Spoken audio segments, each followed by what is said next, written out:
Welcome to the National Domestic Violence Awareness Month, Candlelight, Vigil, and Purple Tie Awards Ceremony. My name is T.C. Kim, representing the YWCA of Glendale and Pasadena. We all welcome you.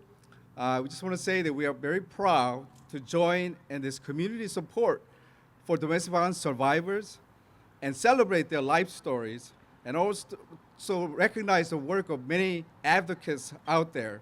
Special thanks goes to the City of Glendale and the Commission of Status Woman for joining us and being the co-host for this event. Now, I'd like to introduce our very own Glendale City Clerk, Dr. Suji Habajan.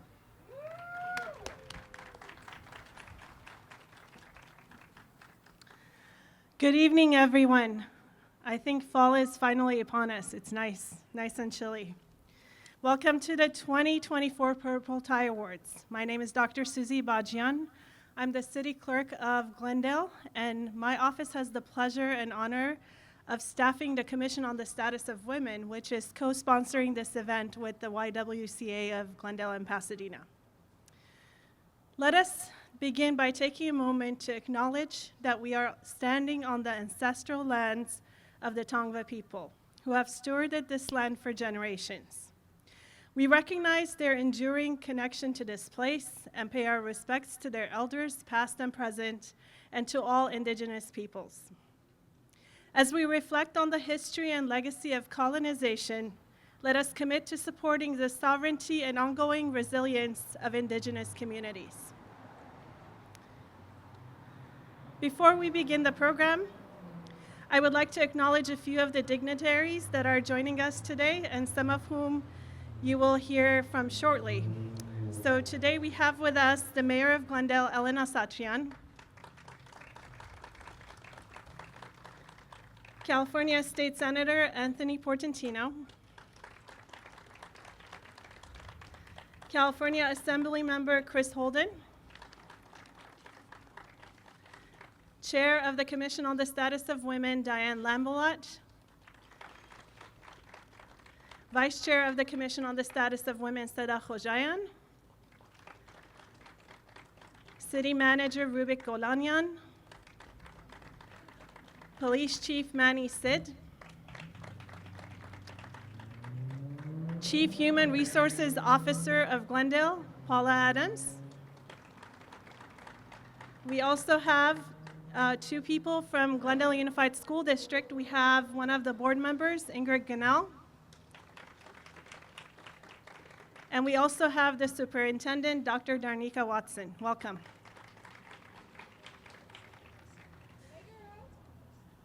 And we have another GUSD board member, Kat Cross. Welcome. Staff from Laura Friedman's office. And I hear that we also have staff from Assembly Member Laura Friedman's office. Welcome. Did I miss anyone else? I can't see, sorry.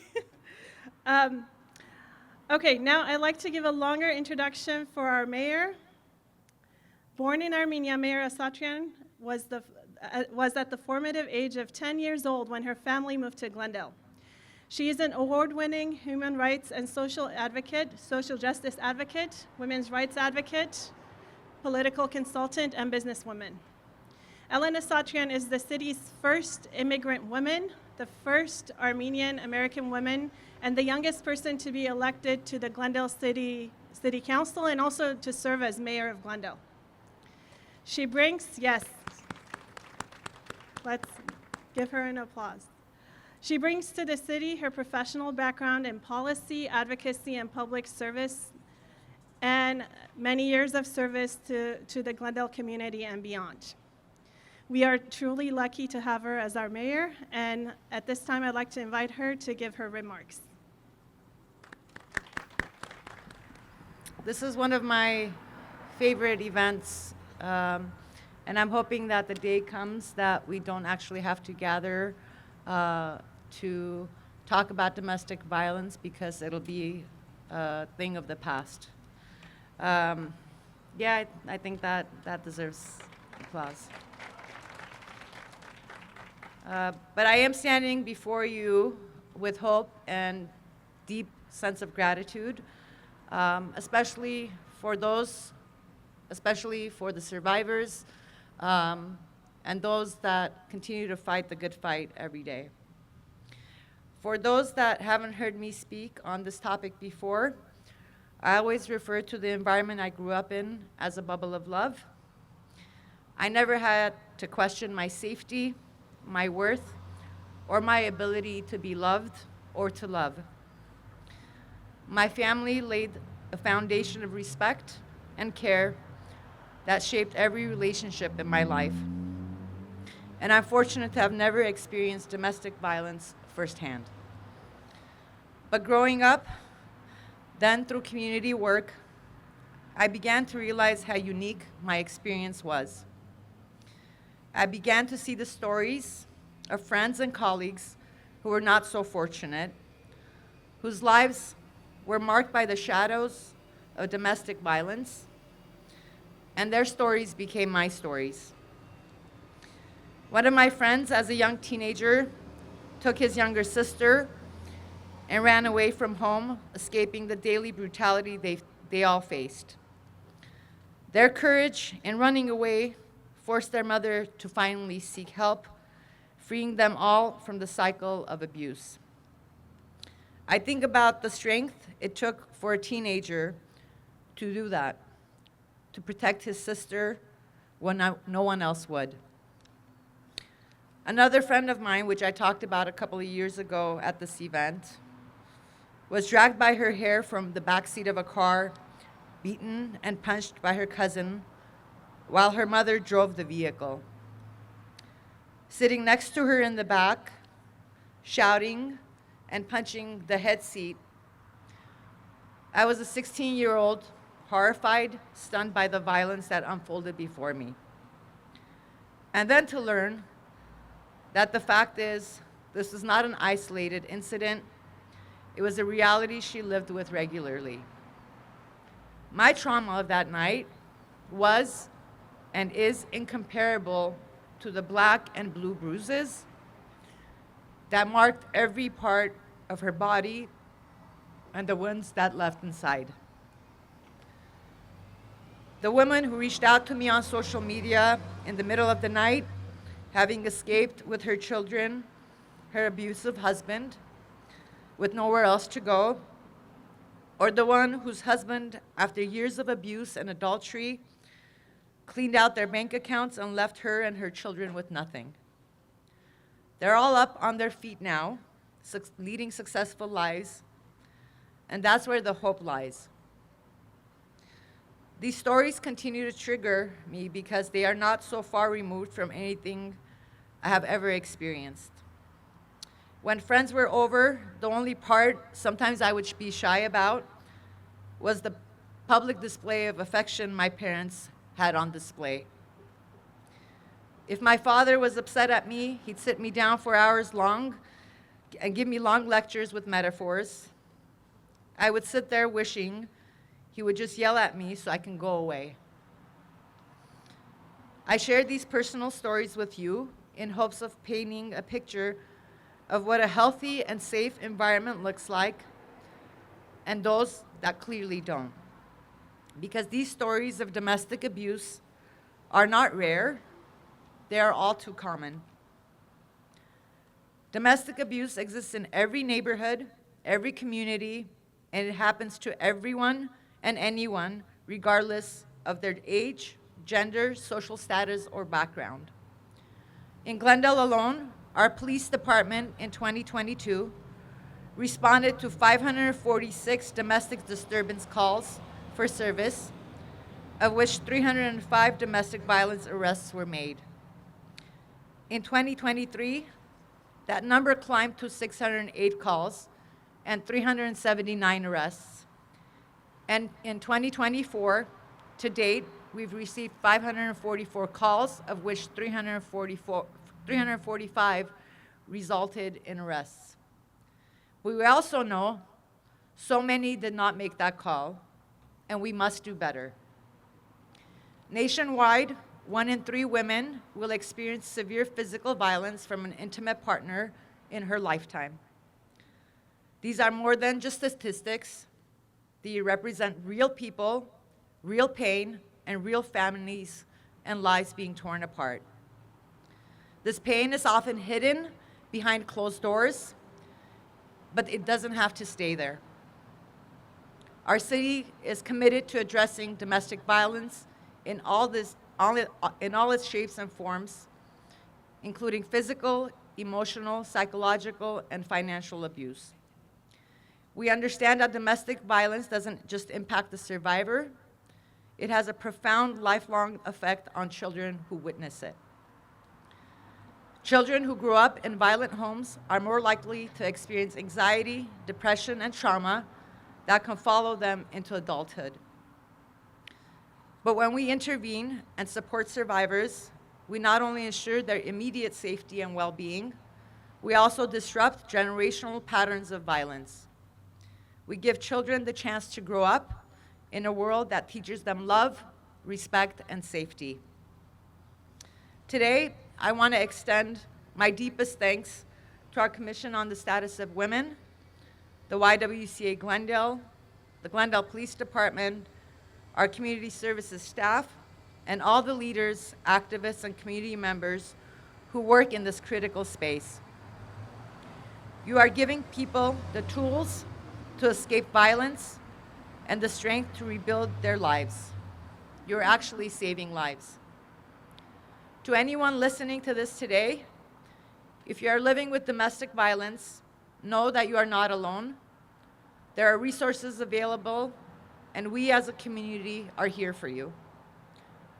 The Glendale Commission on the Status of Women has worked tirelessly to provide access to resources, and our police department, community services, and the YWCA Glendale are here to help find safety and support.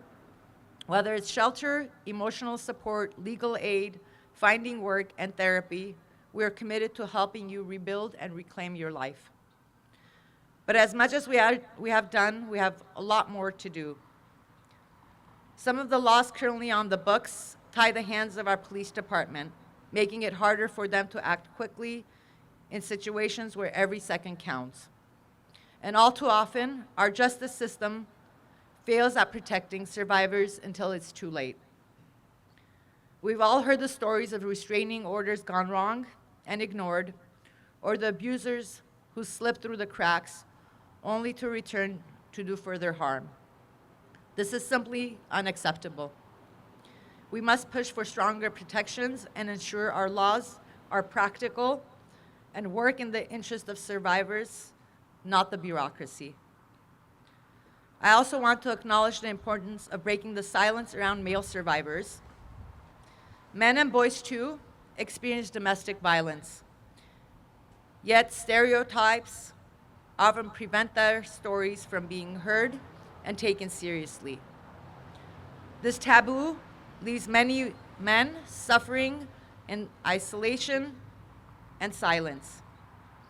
It's critical that we, as a community, recognize that abuse transcends gender.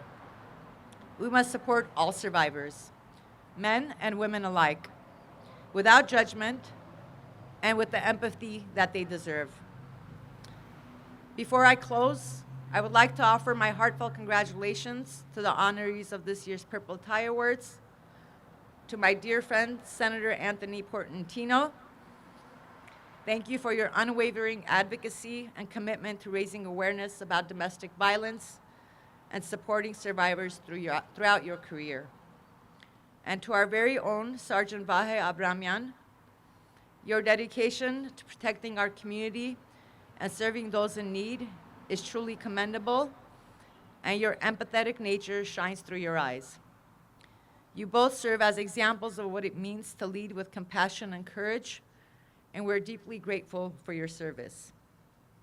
I'll leave you with, by addressing domestic violence head-on and supporting survivors, we contribute to building a culture of respect, safety, and accountability. A culture that does not tolerate abuse in any form. This work helps us create a healthier and more equitable society one which every person, every child can live without fear. Thank you, and let's continue to work on this important work together.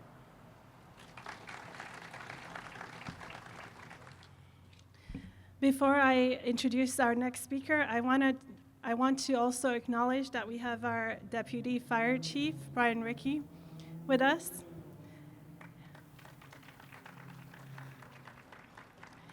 And also, I want to acknowledge two of the staff members who made this possible.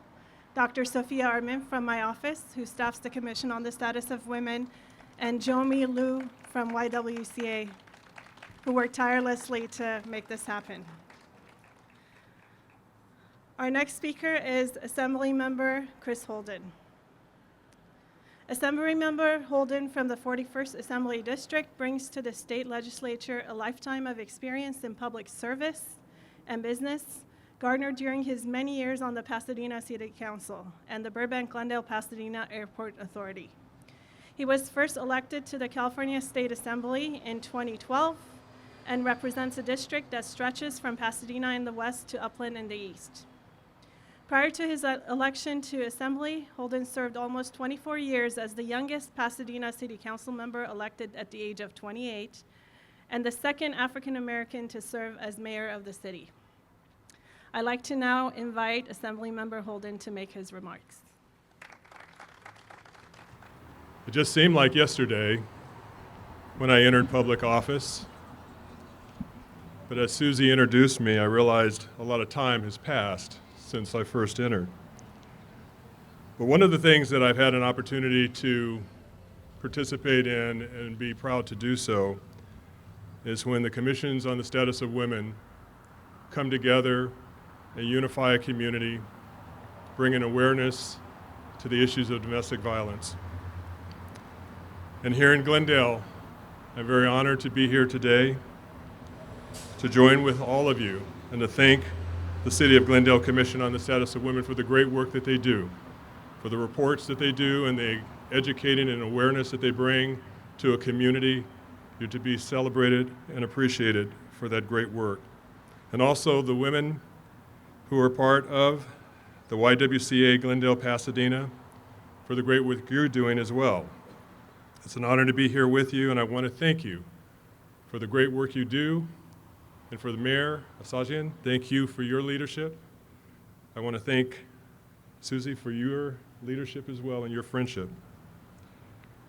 In 1964, the nation's first modern women's shelter opened in my district in Pasadena. It's called the Haven House. It is because of the people who have been helped by the Haven House and hundreds and others that I authored Assembly Bill 139 in 2013 during my first year in the State Assembly. I wanted more shelters to address and help more people.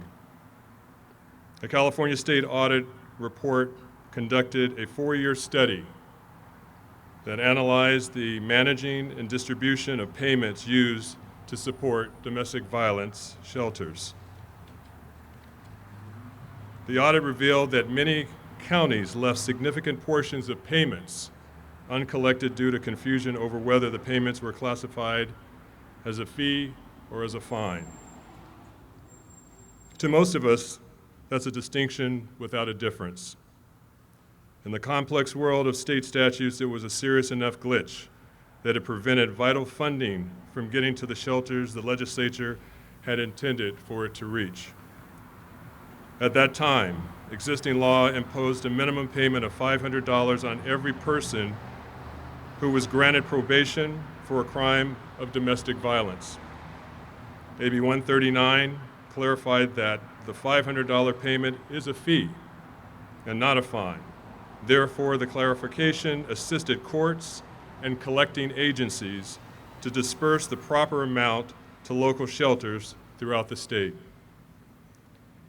Protecting our loved ones and providing them with proper resources can restore their self-confidence and prevent them from falling into a world of confusion and negative influences.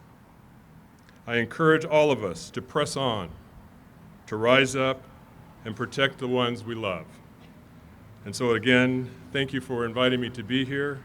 And if I could, let me just say a quick thank you and congratulations to my colleague, Senator Anthony Portantino, who has dedicated, as was mentioned, a lifetime of service to the community and to making sure that the issues of domestic violence are made aware, certainly in the House of the Legislature and throughout California. So I thank him for his service and the other awardee as well. Good evening. My name is Diane Lambelat, and I am the chair of the City of Glendale's Commission on the Status of Women. Thank you all for joining us tonight. We thank the Council for recognizing October as Domestic Violence Awareness Month and applaud their commitment to providing education and awareness on this very important issue that affects so many women. And thank you for lighting City Hall in purple in recognition of Domestic Violence Awareness Month. The Commission's mission is, among other things, to advance social justice and equity and ensure equality of rights and opportunities for all women and girls in Glendale. We stand firm in our dedication to creating an inclusive city, an inclusive society, where women, regardless of their background, can thrive and be free from violence, including domestic violence. We are so appreciative of the YWCA board and staff for their commitment and all that they do to eliminate violence against women and girls in our community and keep victims safe. Together, let us forge ahead in continuing to make our city a leading place for gender equality. I also want to take a moment to thank and congratulate the two awardees. Thank you all for your commitment to supporting survivors and working with the community to break the cycle and end domestic violence. Thank you for being here tonight as we stand together in unity against violence. Thank you. Good evening, everyone.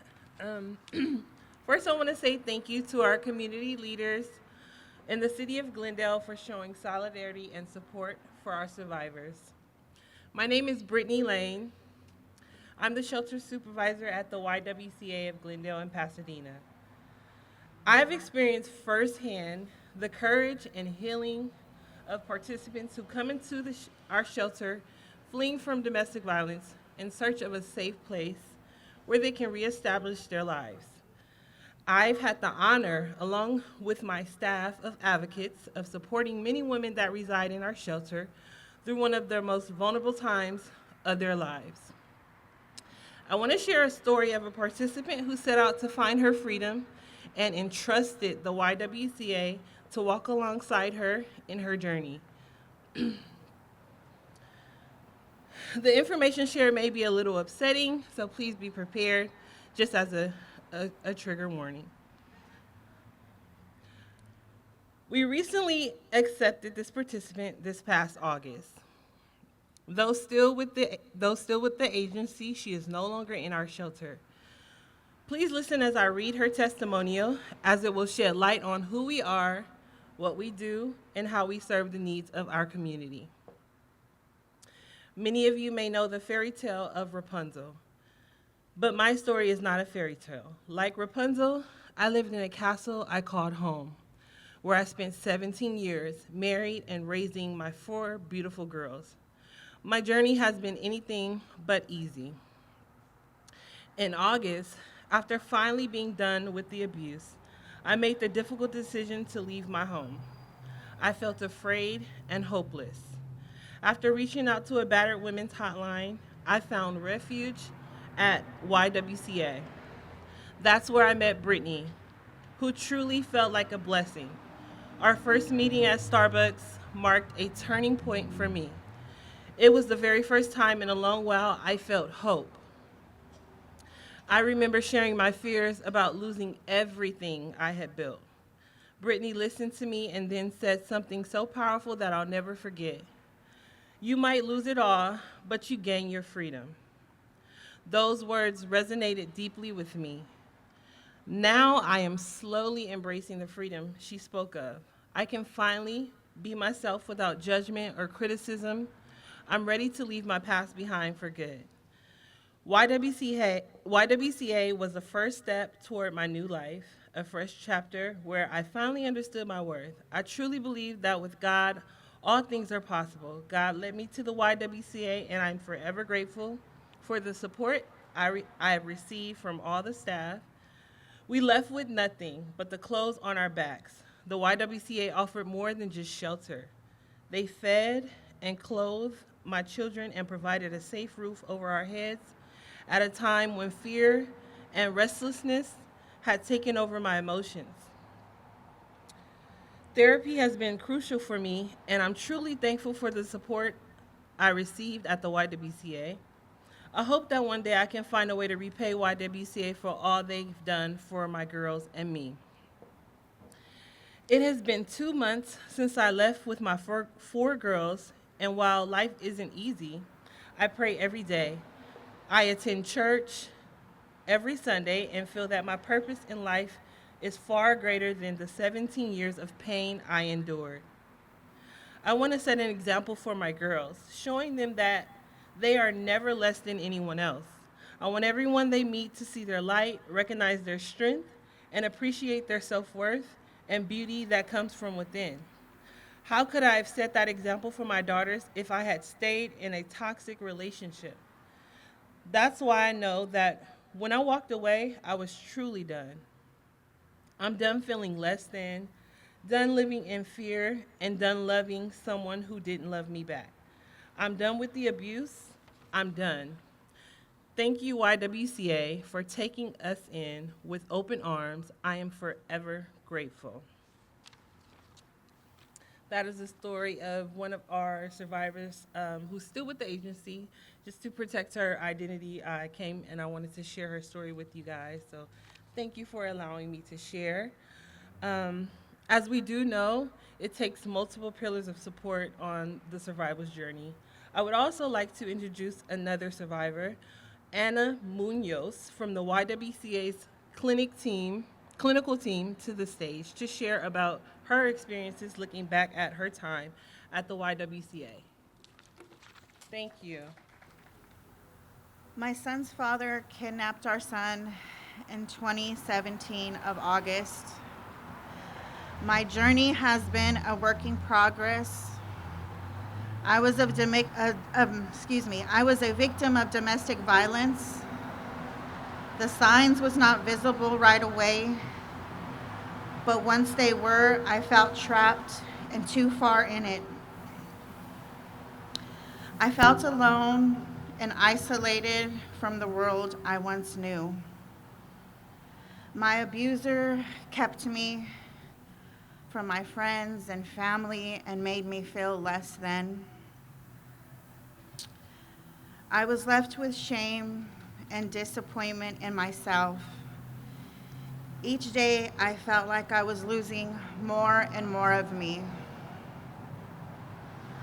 Falling into a deep depression, losing all confidence within, feeling hopeless. I was referred to the YWCA by LAPD Victims Unit. I arrived here feeling lost and desperate for help. The more I came to the Y consistently each week, putting in the work, going to classes and therapies and workshops, I started to have hope and see the light. I felt no judgment, and I knew it was a safe place for me to express my truth. The connections I made with the women empowered me, and I no longer felt alone. We all go through something and share similar stories. We all share similar stories. I felt like I was no longer a victim. I am a survivor that is learning, growing, and becoming stronger and wiser each day. Today, I radiate with confidence, and I took all my power back. I am a certified yoga teacher, sound healer, I help people heal through breathwork, meditation, sound frequency. I went from surviving to thriving. That's my story. Thank you. Thank you so much, Anna, for sharing that story. Thank you for sharing your heart and your experience. I want to say thank you to all of our team and to all of our survivors for sharing their personal stories with us. We recognize your courage and your strength. We're honored by the experiences you share with us, and we remain dedicated to centering survivors in the community's efforts to disrupt the cycle of intimate partner violence. I just want to share, the YWCA, we do what we do, genuinely and authentically from our heart. In my position, I'm the front line to the entryway into our program, and we have our hotline at our shelter, and I watch women come in fearful of the unknown and not knowing, what life looks like outside of abuse and violence. And I have seen, a complete transformation in so many women. It's just really an honor that they entrust in us in such a scary time in their lives. And I just wanted to share that, it's just really an honor for myself and the rest of the YWCA to be a part of the biggest change of their lives. Also, in recognition of local leaders who stepped forward and taken action toward promoting communities of nonviolence, we are proud to honor our 2024 Purple Tie honorees. I just wanted to say that it's always so powerful to hear the personal testimony and it's inspirational. So thank you for being with us. It takes courage to do that. Next is going to be the award ceremony for Purple Tie. I was actually the recipient of this award about 4 years ago, and I'm glad that this time I'm part of the group that's giving out the award. So I would like to read something that was prepared by, actually this was going to be done by Lucy Mendoza, the managing state attorney, but I would like to, for her, I would like to introduce the first award recipient.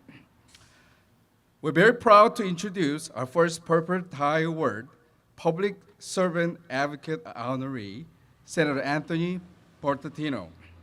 Senator Portantino represents California's 25th State Senate District, supporting public education, mental health, and sensible gun control have been priorities for Senator Portantino during his time in office. His accomplishments include increasing funding for special education and the K-12 local control funding formula. He has authored legislation that created California's umbilical cord blood collection program, pushed back school start time for middle and high schools, banned the open carry of handguns on Main Street, California, raised the purchase age of firearms to 21, and placed the suicide hotline number on student identification cards. At YWCA, we have known Senator Portantino to be an advocate for survivors of domestic violence and in preventing violence in our communities, including authoring State SB 1128 to protecting teenage girls from trafficking and sexual exploitation. Senator Portantino co-authored AB 1138, centered on supporting college students who are survivors of sexual assault and sexual violence prevention in post-secondary education. So please join me in welcoming to the podium our Senator Portantino. They're going to have me say a few words before I get my award. So good evening, everyone. This is really an honor for me. I'm the son of a single mom who was left with 4 kids. I'm a man who had 2 women in my life, 2 relatives, who were survivors of sexual violence, domestic violence, who shared their stories with me growing up through my formative years. And so I share that because every family has someone who's been touched by domestic violence. And so when I heard about, I've always come to this ceremony to support the mission, the cause, getting the word out. I was really touched when I was told that I was going to get a Purple Tie Award, and so thank you. And thank you to the commission, thank you to the Y, thank you to the city of Glendale, my good friend the mayor, who did a very eloquent job just talking about how this issue affects all of us, our city clerk. And I want to give a shout out to my daughter Bella, who's here, who has volunteered at the Y for a number of hours, so it means a lot to have her here as well. This is important that we do this every year, and as the mayor said, our hope is that we don't have to do this every year. Our hope is that we address this issue once and for all, not just in California, but around the globe. As you know, other countries have much more stringent laws and rules and norms and violence towards women than we have, the protections that we have in our country. And so even with all of those advances in laws, we still see too many women suffer from domestic violence and domestic abuse. So from this son of a survivor, I say thank you to all of you for putting this on, and this really does mean a lot to me. So have a great night, and I look forward to coming next year to support this every year on. And to my colleague, the good police officer Bramian, congratulations for your deserved award as well. So thank you very much, and everybody just keep the light on, keep fighting, and we wear our purple today, but we wear in our hearts our belief in goodness winning out in the long run. So thank you very much. For the next awardee, I really don't need my script. As you all know, the Glendale Police Department, I believe, is the finest, most outstanding police department law enforcement in Southern California, right? I know personally because I worked with them for past 10 years as a Glendale Police Foundation member and also Chiefs Community Advisory Panel member. And I know how hard they work, the men and women of our department. And each year, we like to recognize somebody who put in an extra effort in the fight against domestic violence. And I see our chief is no longer here with us, but I want to quickly introduce our Deputy Chief Andrew Jenks. Thank you, Deputy Chief. Actually, we have a quick fundraiser coming up for our K-9 unit called Comedy Night. So if you can all visit our website and participate, we appreciate it. Now, the person who will be receiving the award, he's a special officer. He's in charge of he's Sergeant Vahi Abramian, and he's in charge of the community relations at the moment.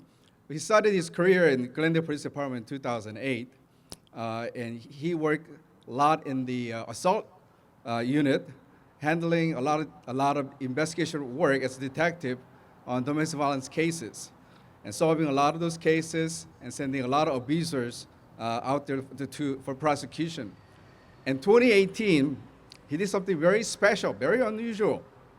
He traveled all the way to Armenia and provided training for the people who fight against domestic violence in Armenia.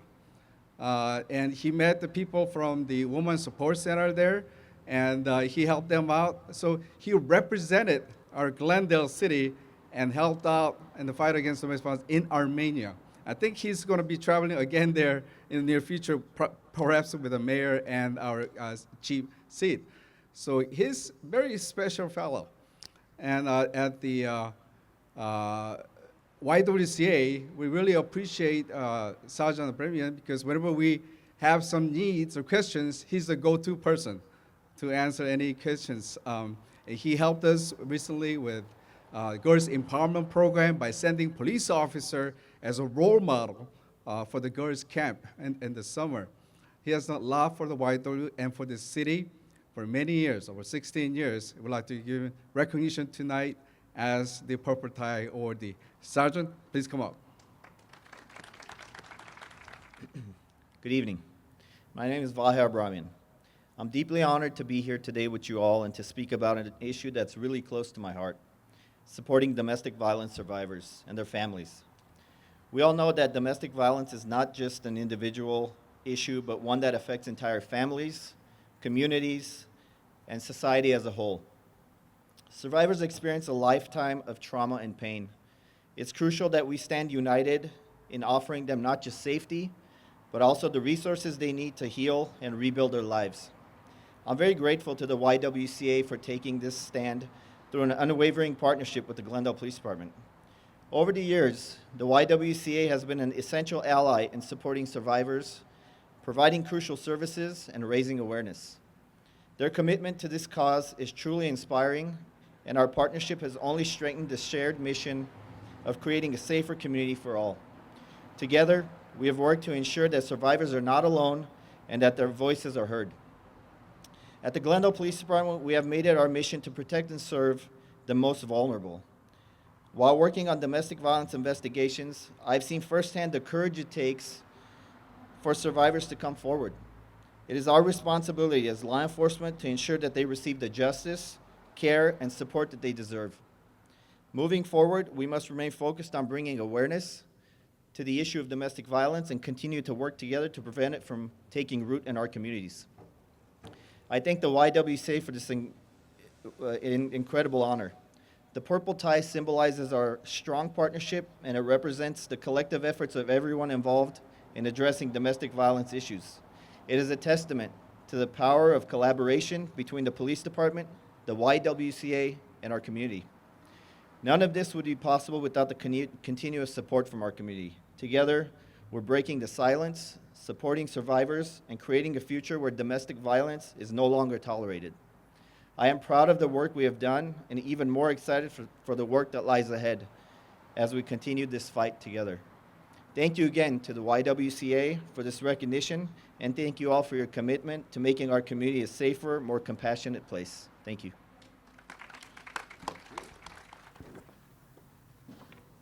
Good evening, everyone. My name is Talene Saad, and I'm a member of the YWCA Glendale Pasadena Board of Directors, and I'm honored to be here tonight and to be representing the upcoming speaker.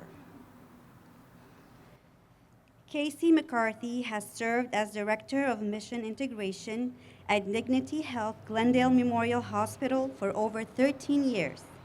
She oversees a number of areas in the hospital, such as DEI initiatives, health equity strategies, community health, spiritual care, and bioethics.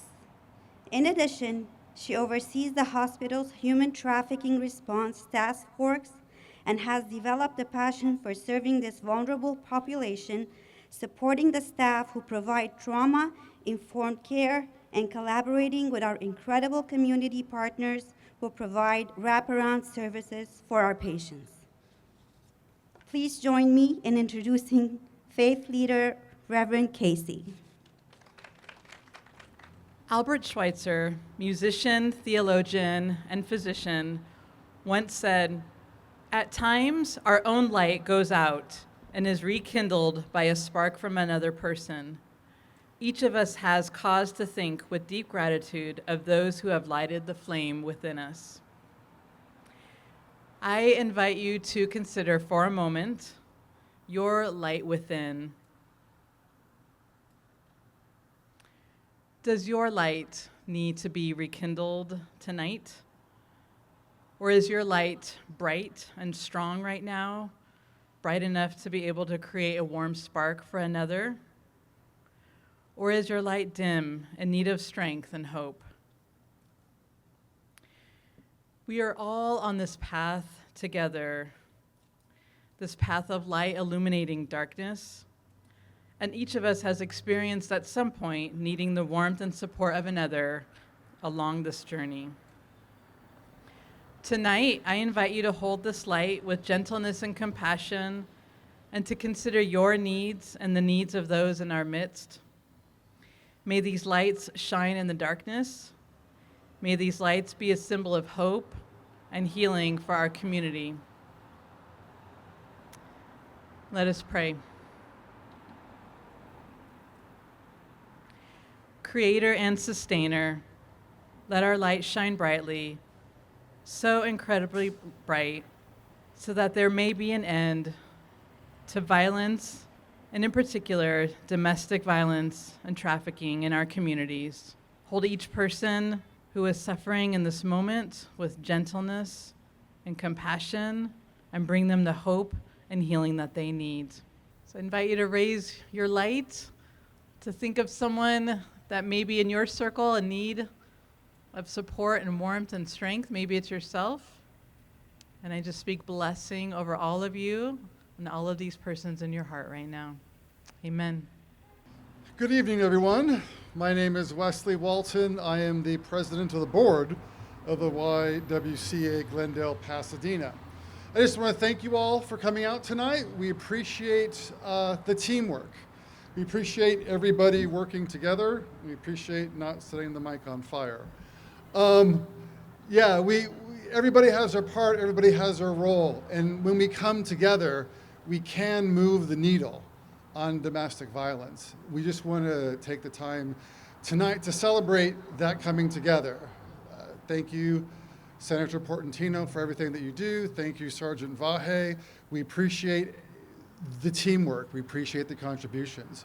And for those of you who wish to continue that teamwork, you can come join us, visit the website, find out the additional things that the YWCA is doing in the area. We are on the ground and we are trying to meet the needs that are present. So thank you all very much and have a great evening.